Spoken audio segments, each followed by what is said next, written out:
അവരുണ്ടാക്കുന്ന ഭയപ്പാട് അത് ഏതൊരു വിധത്തിലാണ്? ഇപ്പൊ ഒരു തുറന്ന സദസ്സിൽ ഇത്രയും മാധ്യമ പ്രവർത്തകരുടെ മുന്നിൽ വെച്ച് കണ്ടു. അപ്പൊ ഒരു അടച്ചിട്ട മുറിയിൽ എങ്ങനെയായിരിക്കും? ഒരടച്ചിട്ട മുറി. അതാണ് ഞാൻ ഇത്രയും നാൾ ഈ പറഞ്ഞുകൊണ്ടിരിക്കുന്നത്. എന്നെ അവരന്ന് ആ മുറിയിൽ അന്ന് അവരത്രയും പേര് 10-16 പേരിരുന്ന് എന്നെ ഹ്യൂമിലിയേറ്റ് ചെയ്തു. എന്നെ കൊല്ലാക്കൊല ചെയ്തു അവര് എന്നെ നേരെ ഭയപ്പെടുത്തുകയും ഒച്ച വെക്കുകയും ബഹളം വയ്ക്കുകയും ഡെസ്കിലടിക്കുകയും. അത് സീനിയർ ആയിട്ടുള്ള നിർമ്മാതാക്കളാണെന്ന് ആലോചിക്കണം. അത് അത്രയും പ്രായമുള്ള ആൾക്കാർ ഒച്ച വയ്ക്കുന്നു, അതും ആണുങ്ങൾ ഒച്ച വെച്ച് ബഹളം വെച്ച് ഡെസ്കിലൊക്കെ അടിച്ച് ഭയപ്പെടുത്തുമ്പോൾ ഞാൻ ഓരോ പ്രാവശ്യം ഞാൻ ഇങ്ങനെ ലിറ്ററലി ഞാൻ ഞെട്ടിയിട്ടുണ്ട്. ഞാൻ ആദ്യമൊക്കെ ശരിക്കും ഭയപ്പെട്ടു, എൻ്റെ കണ്ണൊക്കെ നിറഞ്ഞ് പേടിച്ച് ഞാൻ പിന്നെ ഇത് യൂസ്ഡായി, മനസ്സിലായ. പിന്നെ എനിക്കിത് എന്തിനാ ഇവരാരെ ഈ ഭയപ്പെടുത്തുന്നതെന്നുള്ളൊരു ഇതായി എനിക്ക്. ഞാൻ എന്തിനാ അവരെ ഭയക്കുന്നത്? ഞാൻ അവരുടെ ആരുടെയും വീട്ടിൽ നിന്ന് പൈസ എടുത്തുകൊണ്ട് വന്ന് സിനിമ ചെയ്ത ഒരാളൊന്നും അല്ലല്ലോ. അവർ ചെയ്തതും സിനിമ, ഞാൻ ചെയ്തതും സിനിമ. പിന്നെ ഞാൻ എന്തിനാ അവരെ ഭയക്കുന്നത്? എന്നെപ്പോലെ തന്നെ ഒരു വ്യക്തിയാണത്. അവരാണ് കള്ളത്തരം ചെയ്തേക്കുന്നത്, അവരാണ് അഴിമതികൾ കാണിച്ചേക്കുന്നത്. പിന്നെ ഞാൻ എന്തിനാ അവരെ ഭയക്കുന്നത്? അതുകൊണ്ടാണ് ഞാൻ തിരിച്ച് അവരോട് ചോദ്യങ്ങൾ ചോദിച്ചത്. PDCയുമായി ബന്ധപ്പെട്ടിട്ട് ഒരുപാട് ആരോപണങ്ങൾ ഇപ്പോൾ വരുന്നുണ്ട്. അതായത് പ്രൊഡ്യൂസേഴ്സ് ഡിജിറ്റൽ കോണ്ടന്റ്, അത് ഈ UFO പോലെ ക്യൂബ് പോലെ സിനിമകൾ ഡിസ്ട്രിബ്യൂട്ട് ചെയ്യുന്ന ഒരു സംവിധാനം ഉണ്ടെന്നും ആ സംവിധാനങ്ങളെല്ലാം പ്രവർത്തിക്കുന്നത് പ്രൊഡ്യൂസേഴ്സ് അസോസിയേഷന്റെ കെട്ടിടത്തിലാണെന്നും അതിന് ഉള്ള കറണ്ടിന്റെ കാര്യങ്ങൾ അല്ലെങ്കിൽ അതിനുള്ള മറ്റ് സംവിധാനങ്ങളൊക്കെ അതിനുള്ള പണമൊക്കെ ഉപയോഗിക്കപ്പെടുന്നത് ഇതിൽ നിന്നൊക്കെയാണുള്ള ആരോപണങ്ങൾ. അതിന്റെ സത്യാവസ്ഥ എന്താണ്? അതിന്ന് ശ്രീ ശശികേന്ദ്ര പുറത്തു വന്ന് പറഞ്ഞിട്ടുണ്ട്. ഇതിന്റെ പേരിൽ വഴിയെ ഇതൊരു പ്രൊഡ്യൂസേഴ്സ് അസോസിയേഷൻ എന്ന് പറയുന്ന ഒരു ചാരിറ്റബിൾ സംഘടനയാണ്. ആ സംഘടനയ്ക്ക് ഒരു പ്രൈവറ്റ് കമ്പനി തുടങ്ങാനായിട്ടുള്ള നിയമസാധ്യത ഇല്ല, അങ്ങനെ ചെയ്യാൻ പാടില്ല എന്നാണ്. എന്നിട്ടും ഇവര് ഈ നിർമ്മാതാക്കൾക്ക് വേണ്ടിയാണ് എന്ന് പറഞ്ഞ് നിർമ്മാതാക്കളെ തെറ്റിദ്ധരിപ്പിച്ചുകൊണ്ട് അങ്ങനെ ഒരു കമ്പനി തുടങ്ങി. എന്നിട്ട് മമ്മൂക്കയും ലാലേട്ടനെയും കൊണ്ടുവന്ന് ഉദ്ഘാടനമൊക്കെ ചെയ്യിപ്പിച്ച് വലിയ ഇതൊക്കെ ഉണ്ടാക്കി അവരെ അസോസിയേഷനിൽ കൊണ്ടുവന്ന് അവരെ കൊണ്ട് ഉദ്ഘാടനം ചെയ്യിപ്പിക്കുകയും എന്നിട്ട് അതുവഴി ഇപ്പം ഒരു സമയത്ത് വർഷങ്ങൾക്ക് ശേഷം എന്ന് പറഞ്ഞ സിനിമ ഇറങ്ങിയ സമയത്ത് ഒരു വലിയ ഇഷ്യൂ ഉണ്ടായിരുന്നു PVR-ഉമായിട്ട് സംബന്ധിച്ച്. അതായത് ഇതിന്റെ VPF, അതായത് പ്രൊഡ്യൂസേഴ്സ് അസോസിയേഷന്റെ കണ്ടന്റ് മാസ്റ്ററിംഗ് യൂണിറ്റ് PVR വെക്കാത്തതിൽ സമരം ചെയ്തു തരുന്നത്. അത് ഇങ്ങനെയുള്ള ബഹളങ്ങളെല്ലാം ഉണ്ടാക്കി എല്ലായിടത്തും വെപ്പിച്ചു. അപ്പം ഞാൻ വേറൊരു കാര്യം ചോദിക്കട്ടെ, അസോസിയേഷൻ്റെ തന്നെ ട്രഷറർ സ്ഥാനത്തിരിക്കുന്ന ശ്രീ ലിസ്റ്റിൻ സ്റ്റീഫൻ ഇന്ന് കേരളത്തിൽ 100ഓളം തിയേറ്ററുകളുണ്ട്. ഇതിൽ എത്ര തിയേറ്ററിൽ പ്രൊഡ്യൂസേഴ്സ് അസോസിയേഷൻ്റെ കണ്ടന്റ് ഉണ്ട്? ഇല്ല. പേരിന് കണ്ണി പൊടിയിടാൻ വേണ്ടി ഓരോ തിയേറ്ററിലും ഓരോന്നൊക്കെ വെച്ചിട്ടുണ്ട്. അപ്പം എന്നിട്ട് അസോസിയേഷൻ്റെ തന്നെ തലപ്പത്തും കയറിയിരിക്കുക, മനസ്സിലായോ? എന്നിട്ട് ഈ കണ്ടന്റ് മാസ്റ്ററിംഗ് യൂണിറ്റിന്റെ പേരിൽ നടക്കുന്നത് വൻ തട്ടിപ്പാണ്.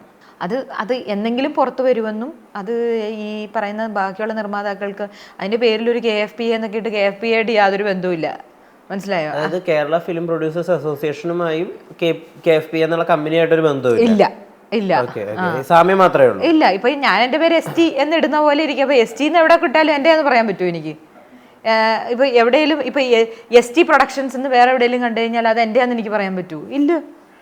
അത് സാൻഡ്ര തോമസ് എന്നല്ല, അത് വെറും ST-യാ. അപ്പം അങ്ങനെയൊക്കെയാണ് അതിൻ്റെ ഇത്. ഇതിപ്പോൾ ഒരു സുപ്രഭാതത്തിൽ ഇപ്പോൾ UFO ക്യൂബിന് ഇത് ത്രെട്ടായിട്ട് വന്നു കഴിയുമ്പോൾ UFO ക്യൂബ് വന്നിട്ട് പറയുകയാണ് ഞങ്ങളൊരു 200 കോടി രൂപ തരാം, നിങ്ങളിത് എനിക്ക് തന്നേക്ക് എന്ന് പറയുമ്പം ഇവരിത് കൊടുത്തു എന്നിരിക്കട്ടെ. പിറ്റേ ദിവസം രാവിലെ ഇവർ വന്ന് പ്രൊഡ്യൂസേഴ്സ് അസോസിയേഷന് വന്നാൽ എനിക്കിവിടെ മെമ്പർഷിപ്പ് വേണ്ട, എനിക്കിതുമായിട്ട് താല്പര്യമില്ല, ഞാൻ ഇതുമായിട്ട് ഇനി സഹകരിക്കാൻ താല്പര്യപ്പെടുന്നില്ല എന്ന് പറഞ്ഞു കഴിഞ്ഞാൽ അസോസിയേഷനിലെ മെമ്പേഴ്സ് എല്ലാം ആരായി? ശശി അല്ലേ? അവരുടെ ആയി ആ പൈസയിലാണ് ഇവരുടെ കണ്ണ്.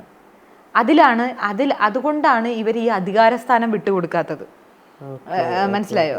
അത് മൊത്തം ഇത്രയും കോടികളാണ് അവരുടെ കയ്യിൽ നിന്ന് പോകാൻ പോകുന്നത്. ഇത് ഇത്രയും നിർമ്മാതാക്കളെ പറ്റിച്ചുണ്ടാക്കിയ പൈസയാണ്. ഇതൊന്നും ഇതുവരെ ഒരു നിർമ്മാതാക്കൾ അറ്റ്ലീസ്റ്റ് അവർക്ക് പെൻഷൻ വകയില്ലെങ്കിലും എത്രയോ നിർമ്മാതാക്കൾ കിടന്ന് കഷ്ടപ്പെടുന്നു, അവർക്ക് കൊടുക്കാമായിരുന്നല്ലോ. അതുപോലെ ഇതിൽ എന്നാൽ പൈസ കൊണ്ട് ഒരു കുഴപ്പവും ഇല്ലാത്ത ചില നിർമ്മാതാക്കളുണ്ട്. അങ്ങനെയുള്ള നിർമ്മാതാക്കൾക്ക് ഒരാവശ്യമില്ലെങ്കിൽ പോലും അവർക്ക് പെൻഷൻ കൊടുക്കുന്നുണ്ട്. എത്രയാണ് കൊടുക്കുന്നത്? 2000 രൂപ 3000 രൂപ. ഇത് കിട്ടിയോണ്ട് എന്താവാനാ? പക്ഷെ അതുകൊണ്ട് കാര്യമുള്ള നിർമ്മാതാക്കളുണ്ട്. ഇപ്പം അന്ന് മീഡിയ എല്ലാം തന്നെ പുറത്തു വിട്ടിട്ടുണ്ടായിരുന്ന ഒരു ഡിസ്കഷൻ ഉണ്ടായിരുന്നു. അപ്പോൾ ആ ഡിസ്കഷനകത്ത് സുരേഷ് കുമാർ ഉൾപ്പെടെയുള്ള ആളുകൾ വലിയ ആക്രോശത്തോട് കൂടിയിട്ടാണ് സിനിമ എടുത്ത് കാണിക്കൂ, സിനിമ എടുത്ത് വിജയിപ്പിച്ച് കാണിക്കൂ എന്നൊക്കെ നമ്മൾ പറയുന്നത് കേട്ടിട്ടുണ്ടായിരുന്നു. ഒരു രീതിയിൽ ഒരു ഡിസ്കഷൻ്റെ സ്വഭാവമായിരുന്നില്ല അവിടെ ഉണ്ടായിരുന്നത്, അല്ലെങ്കിൽ ഒരു സ്ക്രൂട്ടണിയുടെ സ്വഭാവമായിരുന്നില്ല പുറത്തു വന്ന ഒരു ഫുട്ടേജിനും. ഇതേ രീതിയിൽ തന്നെ ആക്രോശിച്ചിട്ടാണോ എല്ലാ വട്ടവും ഒരു അഭിപ്രായം പറയുമ്പോൾ അല്ലെങ്കിൽ ഒരു സജഷൻ മുന്നോട്ട് വയ്ക്കുമ്പോൾ അവർ പ്രതികരിക്കുക?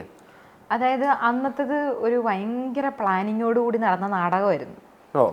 ആ നാടകത്തിൽ ഇവർക്ക് നാടകം പൊളിഞ്ഞത് എവിടെയാണെന്ന് വെച്ച് കഴിഞ്ഞാൽ, ഞാൻ ഈ ഭരണാധികാരിയോട് ചോദ്യങ്ങൾ ചോദിച്ചു വന്നപ്പോൾ ഇത് മറ്റ് അസോസിയേഷൻ ഇതെല്ലാം ഒരു കറക്ക കമ്പനി അല്ലേ എന്ന് ഞാൻ പറഞ്ഞവിടത്താണ് സുരേഷ് കുമാറിന് പിടിവിട്ടത്. മനസ്സിലായോ? അവിടെയാണ് നാടകം പൊളിഞ്ഞത്. അതിനു മുമ്പ് സിയാദ് ഖോക്കർ അത് മനസ്സിലാക്കുന്നുണ്ട്. അദ്ദേഹം ചോദിച്ചു, അദ്ദേഹം തന്നെ ഇപ്പൊ നിങ്ങൾ ശ്രദ്ധിച്ചാൽ അറിയാം, ഞങ്ങൾ ഇതൊന്നും വിറ്റ്നസ് ചെയ്യേണ്ട കാര്യം ഞങ്ങൾക്കില്ല, സാറ് തീരുമാനിച്ചത് അങ്ങോട്ട് ചെയ്തോളൂ എന്ന് പറയുന്നുണ്ട്. അപ്പൊ സാർ ഓൾറെഡി തീരുമാനിച്ചു വെച്ചിരിക്കുകയാണ്, സാറിനെ കൊണ്ട് തീരുമാനിപ്പിച്ച് വെച്ചിരിക്കുകയാണ്. അത് സിയാദ് ഖോക്കർ വളരെ എവിഡന്റ് ആയിട്ട് ആ വീഡിയോ കണ്ടാൽ നിങ്ങൾക്ക് അറിയാൻ പറ്റും. സിയാദ് ഖോക്കർ പറയുന്നുണ്ട്, സാർ അങ്ങ് ചെയ്തോ, ഇതൊന്നും വിറ്റ്നസ് ചെയ്യേണ്ട കാര്യം ഞങ്ങൾക്കില്ല.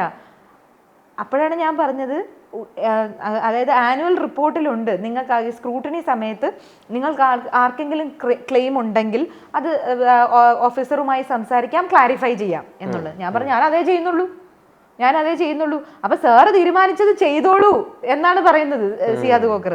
അപ്പൊ ഇതെല്ലാം പ്ലാൻഡ് ആയിരുന്നു. ഈ പ്ലാൻ പൊളിഞ്ഞത് എവിടെയാണെന്ന് വെച്ചാൽ, ഭരണാധികാരിയോട് ചോദിച്ച ചോദ്യങ്ങൾക്കൊന്നും ഭരണാധികാരികൾക്ക് ഉത്തരവില്ല. അതിന് പകരം ഉത്തരം പറയാതെ ഞാൻ നിങ്ങളെ സഹായിക്കുകയാണെന്നാണ് പുള്ളി പറയാൻ ശ്രമിച്ചുകൊണ്ടിരിക്കുന്നത്. പക്ഷെ പുള്ളിക്ക് ഉത്തരവില്ല. പുള്ളി ഉത്തരം മുട്ടുകയും ആ സമയം ഈ ചേംബറും മറ്റ് ഡിസ്ട്രിബ്യൂട്ടേഴ്സ് അസോസിയേഷനും പോലെയുള്ള മറ്റ് സംഘടനകളിലും നിങ്ങൾ തന്നെയല്ലേ ഇരിക്കുന്നത് എന്ന് ഞാൻ ചോദിച്ചെടുത്താണ്. ഇവർ തന്നെയാണ് എല്ലാ സംഘടനയിലും ഇരിക്കുന്ന അഴിമതികൾ കാണിക്കുന്നത്, മനസ്സിലായോ? അതിൽ ചേംബറിൽ മാത്രമാണ് ഈ തിയേറ്റർ അസോസിയേഷനും കൂടെ ഉള്ളത്. ബാക്കി എല്ലായിടത്തും ഇവർ തന്നെ ഇരിക്കുന്നത്. അപ്പോൾ നിങ്ങൾ തന്നെയല്ലേ ഇത് ചെയ്യുന്നത് എന്ന് ചോദിച്ചവിടത്താണ് സുരേഷ് കുമാർ എഴുന്നേറ്റ് നിന്ന്, അപ്പോഴേക്കും പിടിവിട്ടു. എന്താണോ സുരേഷ് കുമാർ അത് വെളിയിലോട്ട് വന്ന് എൻ്റെ നേരെ ആക്രോശിച്ചത്. അപ്പം ഇതൊരു അടച്ചിട്ട മുറിയിലായിരുന്നെങ്കിൽ നിങ്ങളൊന്ന് ആലോചിച്ച് നോക്കും. ഞാൻ എൻ്റെ ഒപ്പം സജി നന്ദിയായിട്ട് വന്ന് നിൽക്കുന്നത് ഞാൻ കണ്ടില്ല. ഞാനിങ്ങനെ ഒന്ന് സംസാരിച്ചു, ഇവിടെ അദ്ദേഹം നിൽക്കുന്നുണ്ട്, ഞാൻ പിന്നീട് വീഡിയോയിലാണ് കാണുന്നത്. ഞാനപ്പോൾ അത് കഴിഞ്ഞപ്പോൾ ഞാൻ താഴെ ഇറങ്ങി വന്നു കഴിഞ്ഞപ്പം മീഡിയക്കാരെല്ലാവരും നിൽക്കുമ്പോൾ തന്നെയാണ് ഞാൻ സജിച്ചേട്ടനോട് ഞാൻ ചോദിച്ചത്, നീതിയുടെ കൂടെ നിൽക്കുമെന്ന് എല്ലായിടത്തും വിളിച്ചു പറയുന്ന സജിച്ചേട്ടൻ എന്തുകൊണ്ട് നിന്നില്ല എന്ന് ഞാൻ ചോദിച്ചു. അതും ഒരു വീഡിയോ ആയിട്ട് മനോരമ ഇട്ടിട്ടുണ്ടായിരുന്നു. തെറ്റ് കണ്ടാൽ പറയണ്ടേ ചേട്ടാന്ന് ഞാൻ ചോദിച്ചായിരുന്നു. അപ്പോൾ സജിച്ചേട്ടൻ എന്നോട് പറഞ്ഞു, ഞാൻ വന്നല്ലോ, ഞാൻ അവർ ചെയ്യുന്നത് ശരിയല്ല എന്ന് ഞാൻ പറഞ്ഞല്ലോ, ഞാൻ ഒപ്പം നിന്നല്ലോ, ഞാൻ അവിടെ സാൻഡ്രയുടെ ഒപ്പം വന്ന് നിന്നിരുന്നു. അത് സാൻഡ്ര ശ്രദ്ധിച്ചില്ല. എനിക്ക് ഭയം ഉണ്ടായിരുന്നു, സുരേഷ് എങ്ങാനും കയറി സാൻഡ്രനെ അടിക്കുവാനോ അത് സിയാദ് എങ്ങാനും കയറി അങ്ങനെ ചെയ്യുമോ. കാര്യം ഇതിനു മുമ്പ് ചെയ്തിട്ടുണ്ട്, വേറൊരു പ്രൊഡ്യൂസറെ അടിച്ചിട്ടുണ്ട് ജനറൽ ബോഡിയിൽ. അതെ, ജനറൽ ബോഡിയിൽ എല്ലാ നിർമ്മാതാക്കളുടെയും മുന്നിൽ വെച്ച് പോലീസ് അകമ്പടിയോടുകൂടി വന്ന ഒരു നിർമ്മാതാവിനെ ചെവിക്കുറ്റി നോക്കി അടിച്ചിട്ടുണ്ട് സിയാദ് ഖോക്കർ. അപ്പം അതുകൊണ്ട് തന്നെ ഇവരെന്നെ അടിക്കുമോ എന്നുള്ളൊരു ഭയം ഉണ്ടായിരുന്നു സജിച്ചേട്ടൻ. അതുകൊണ്ടാണ് സജിച്ചേട്ടൻ വന്ന് എൻ്റെ കൂടെ വന്ന് നിന്നത്. എത്രയൊക്കെ സ്ത്രീവിരുദ്ധനാണ് എന്ന് മറ്റുള്ളവർ സജി നന്ദിയാട്ടിനെ കുറിച്ച് പറഞ്ഞാലും അവിടെ എനിക്ക് അയാളോട് റെസ്പെക്റ്റ് തോന്നി. അയാളൊരു സ്ത്രീ എന്ന നിലയിൽ, ഒരു സഹോദരി എന്ന നിലയിൽ എന്നെ അദ്ദേഹത്തിൻ്റെ ഒപ്പം ഞാനൊരു പെൺകുട്ടി എന്നുള്ള നിലയിൽ അദ്ദേഹം എൻ്റെ ഒപ്പം വന്ന് നിന്നു. ഞാനത് കണ്ടില്ലെങ്കിൽ പോലും പിന്നീട് ഞാൻ വീഡിയോ കാണുമ്പോഴാണ് കാണുന്നത്, ശരിയാണല്ലോ പുള്ളി ഒപ്പം നിന്ന്, ഞാനിങ്ങനെ വെക്കുമ്പോൾ പുള്ളി അവിടെ നിന്ന് അല്ല ശരിയല്ല എന്ന് പറഞ്ഞ് ബാക്കിൽ നിന്ന് പറയുന്നുണ്ട്. അത് എൻ്റെ കൂടെ നിൽക്കേണ്ട ഒരാളല്ല, നിങ്ങൾക്കറിയാം എനിക്കെതിരെ നിന്നിരുന്ന ഒരു വ്യക്തിയാണ്. ജനകീയ കോടതിയിലൊക്കെ വന്ന് അവർക്കൊപ്പം നിന്ന് സംസാരിച്ച എനിക്കെതിരെ നിന്നിരുന്ന ഒരു വ്യക്തിയാണ്. പക്ഷെ ഒരു അനീതി കണ്ടപ്പോൾ അദ്ദേഹം പ്രതികരിച്ചു. അത് ശരിയല്ല എന്ന് അദ്ദേഹം പറയുകയും ചെയ്തു. മാത്രമല്ല അവിടെ ആരെങ്കിലും നോട്ടീസ് ചെയ്തോന്ന് എനിക്കറിയില്ല, എല്ലാവരുടെ മുന്നിൽ വെച്ച് തന്നെയാണ് ഇവർ ആദ്യം ഒരു ഫ്രണ്ട് റോയിൽ ഇരുന്നിരുന്നത് സിയാദ് ഖോക്കർ, സജി നന്ദിയാട്ട്, സന്തോഷ് പവിത്രം, അങ്ങനെയുള്ള കുറച്ച് നിർമ്മാതാക്കളാണ്.